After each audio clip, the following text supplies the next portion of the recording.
Continuamos con La Noche.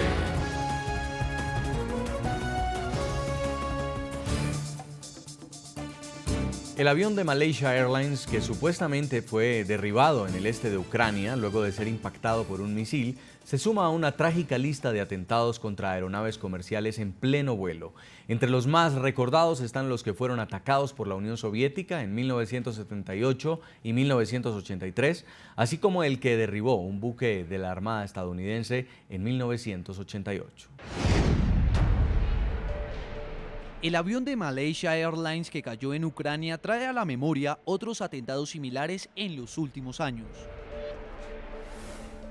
El 20 de abril de 1978, el vuelo 902 de Korea Airlines, que cubría el trayecto entre París y Seúl, desvió su curso y se extravió en el espacio aéreo de la entonces Unión Soviética.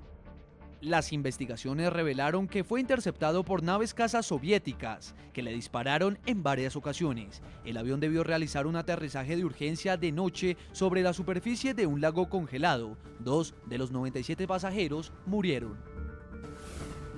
Otro hecho ocurrió el 1 de septiembre de 1983 y otra aeronave de Korea Airlines protagonizó el incidente. El vuelo 007 fue derribado por al menos un misil tierra-aire mientras volaba por espacio aéreo soviético. Los 240 pasajeros y los 29 miembros de la tripulación murieron en el acto. En el avión viajaba el congresista estadounidense por el estado de Georgia, Larry McDonald. La agresión fue considerada como uno de los hechos más graves durante la denominada Guerra Fría. El 3 de julio de 1988, el vuelo 655 de Iran Air fue abatido por un misil tierra-aire que partió desde un crucero de guerra estadounidense. Los 16 miembros de la tripulación y los 274 pasajeros murieron. El gobierno de Estados Unidos explicó que la aeronave se había identificado de manera errónea como un caza, mientras que el régimen iraní calificó el hecho como un acto de barbarie y lo denunció ante las Naciones Unidas. Estamos conversando en el programa La Noche en Washington con Emilio Viano, es profesor de la American University. Señor Viano, la pregunta es si va a quedar en la impunidad el asesinato, la muerte de estas 298 personas. Aún no es cierto quién pueda tener las cajas negras del avión. Dicen que unos de los separatistas se llevaron parte de estas cajas del avión y que otros incluso lo podrían estar en manos de las autoridades ucranianas. Bueno, primero tenemos que subrayar que las cajas negras no van a proveer mucha información sobre todo esto, porque las cajas negras graban la operación del avión. No graban lo que pasa en el avión, no es un sistema de grabación de lo que está pasando en el avión. Así que no necesariamente pueden darnos mucha información más de lo que podemos averiguar en diferentes maneras. Segundo, yo creo que no, que hará justicia, porque hoy en día hemos progresado mucho en este tipo de investigación, de encontrar el por qué, el cuándo, el cómo. Hay todo tipo de inteligencia, sea terrestre, humana, que por radares, que por el control, digamos, casi universal del aire, por diferentes maneras. Así que yo tengo bastante confianza que los responsables no van a escaparse de la justicia, sino ucraniana o rusa, internacional, y que los Estados Unidos van a jugar un papel muy importante en todo esto. Ahora, quiero preguntarle en Petersburg a Evgeny Novikov, experto del Centro de Seguridad de la Sociedad Libre en Washington y exfuncionario del Departamento Internacional del Partido Comunista de la Unión Soviética. En el caso de que el crimen llegara a esclarecerse, si fuera un crimen, o el hecho de que alguno de los dos bandos se lo atribuyera, ¿qué repercusiones internacionales puede tener esto?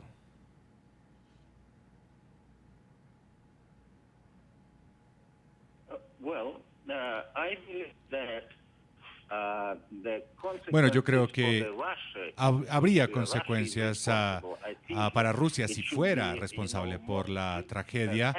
Creo que serían sanciones mucho más estrictas contra funcionarios rusos y mucha más presión sobre el gobierno de Putin porque las sanciones podrían realmente afectar a la clase de negocios que Rusia adelanta en este momento. Si fuera Ucrania, entonces yo creo que la comunidad internacional debe, de alguna u otra manera, presionar a Poroshenko, el presidente ucraniano, para encontrar una solución rápida a este conflicto dentro de su país. Creo que esto se podría repetir en el futuro y creo que podría escalar aún más. También quiero preguntarle al señor Novikov si usted considera que los aviones comerciales en el mundo van a pensarlo muy bien antes de sobrevolar Medio Oriente y particularmente algunas áreas de conflicto, o ya esto está prohibido de alguna forma por la aeronáutica internacional.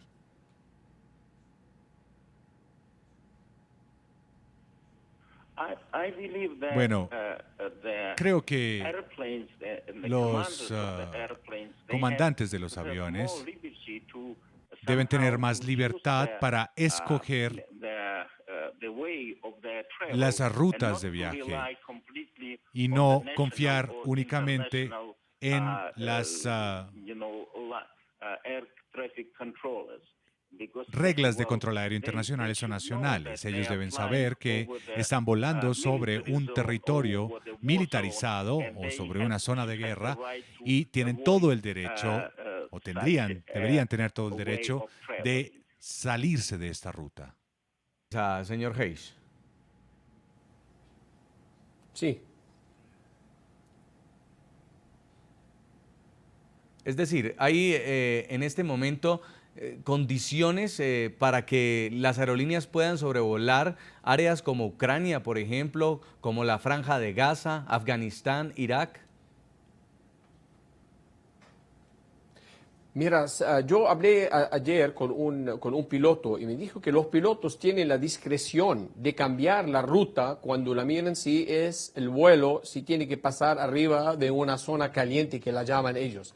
Así que yo me imagino ahora que todos los pilotos, las compañías de aviación van a revisar todas las rutas de sus aviones para asegurar de que no haya pasar una tragedia como esta.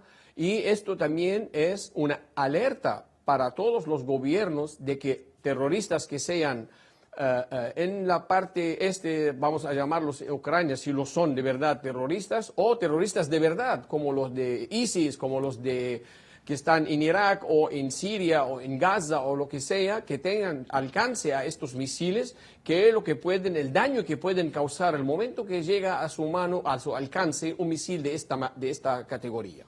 En Washington, señor Emilio Viano, también quiero preguntarle por lo que muchas personas están pensando en este momento, y es que se trata del segundo incidente con un avión de Malaysia Airlines, un avión de esta misma aerolínea que el pasado 8 de marzo desaparece inexplicablemente con cerca de 200 pasajeros y no se sabe todavía qué pasó. ¿Esto es mala suerte, es una coincidencia o se trata de actos que están en contra de una aerolínea determinada?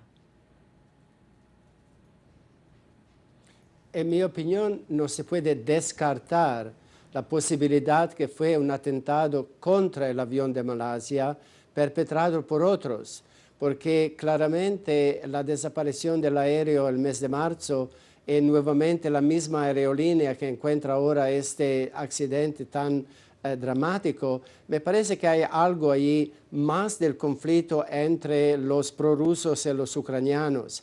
Y sabemos que la región del sureste de Asia tiene movimientos terroristas muy fuertes. Hay en Bangladesh, hay en Indonesia, hay en las Filipinas, en Malasia mismo hay grandes tensiones entre diferentes grupos étnicos. Los malayos que controlan casi todo y después los de origen china o indiana, que son minorías y que frecuentemente padecen como minorías de exclusión y de discriminación contra de ellos. Podría ser un movimiento contra el gobierno, contra este tipo de situación. Podría ser un mensaje a gobiernos del área del sur de Asia, particularmente Bangladesh, tiene movimientos muy fuertes. Lo vimos también en Sri Lanka, lo vimos en otras regiones del área.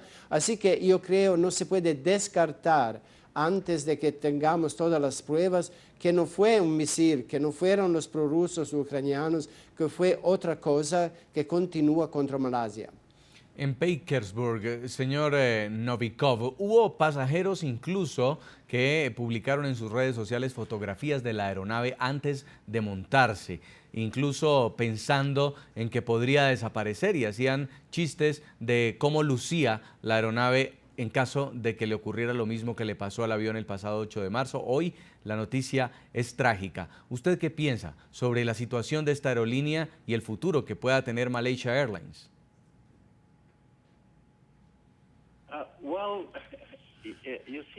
Bueno, hay algún misterio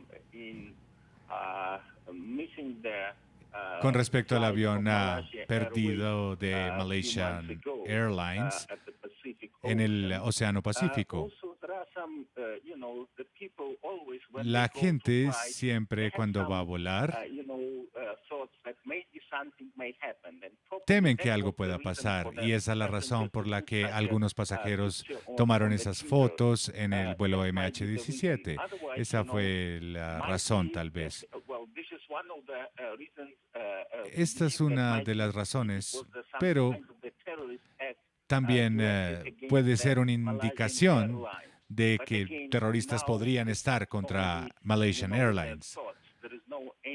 Pero en ese momento no hay ninguna prueba sustancial para decir de que alguien estaba en contra de ellos. Es solo una teoría. Quiero agradecerle mucho desde Petersburg, Virginia, a Evgeny Novikov. Es experto del Centro de Seguridad de la Sociedad Libre en Washington, exfuncionario del Departamento Internacional del Partido Comunista de la Unión Soviética.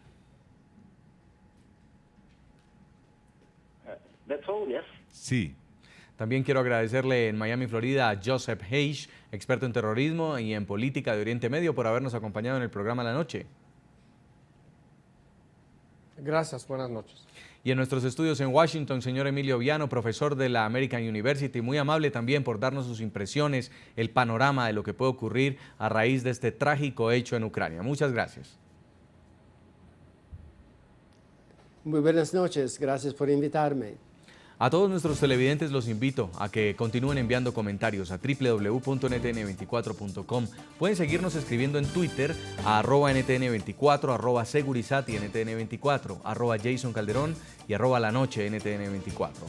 La noche seguirá encendiendo las luces para que usted vea el punto clave de la noticia. A todos que tengan muy buena noche.